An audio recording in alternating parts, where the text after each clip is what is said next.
Selon Apocalypse 12:11, les vainqueurs possèdent 3 armes pour triompher. Le sang de l'agneau, premièrement. Par le sang versé de Christ, la vie naturelle est répandue. Satan ne peut plus ainsi œuvrer en nous. Il se nourrit de la poussière de la terre et il n'agit que dans la vie naturelle. Deuxièmement, le sang de Christ est vainqueur des attaques de Satan. Sous la protection du sang de Christ, nous ne serons pas vaincus, comme les enfants d'Israël sous la protection du sang de l'agneau pascal. Le sang satisfait la justice de Dieu. Le sang répandu parle de la mort. À cause de cela, Satan ne peut pas nous vaincre. Troisièmement, le sang de Christ répond à l'accusation de l'ennemi, à cause de la parole de leur témoignage. L'activité de l'ennemi à l'égard de l'Église vise à renverser le témoignage. L'Église est le chandelier qui représente le témoignage.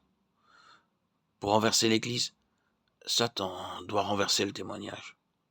Le témoignage est particulièrement en relation avec le témoignage apporté contre Satan. Les 3 citations dont le Seigneur s'est servi lors de la tentation au désert constituent le témoignage contre Satan. Nous devons témoigner contre l'ennemi. Quand il rappelle notre faiblesse, nous nous disons que la puissance de Christ est rendue parfaite dans la faiblesse. 2 Corinthiens 12:9. Nous devons user de la parole de Dieu comme l'instrument de la victoire de Christ. Le sang est la base de cette victoire.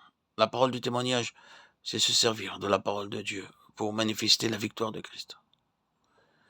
Ils n'ont pas aimé leur vie jusqu'à craindre la mort. C'est-à-dire offrir notre corps et notre vie sans s'apitoyer sur nous-mêmes. Et comme Paul dit, je ne fais pour moi-même aucun cas de ma vie, comme si elle m'était précieuse. Acte 20-24. Nous remporterons la victoire si nous confions dans le sang, en déclarant hardiment la parole du témoignage et en maintenant une attitude sans crainte face à la mort. Un tel peuple pourra accomplir la volonté définie de Dieu, rappelée dans Genèse 3:15. Comme le dragon qui attend pour dévorer le fils mâle à sa naissance. Ainsi, Satan nous persécutera et nous fera souffrir.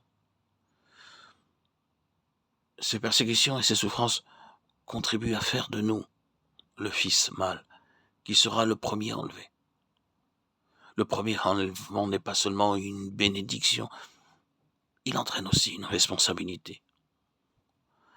Tous ceux qui laissent du terrain à Satan dans leur cœur seront persécutés par le dragon durant la grande tribulation. Ceux dans le cœur desquels l'ennemi n'a pas opposé ses pieds écraseront bientôt la tête du dragon. Romains 16:20.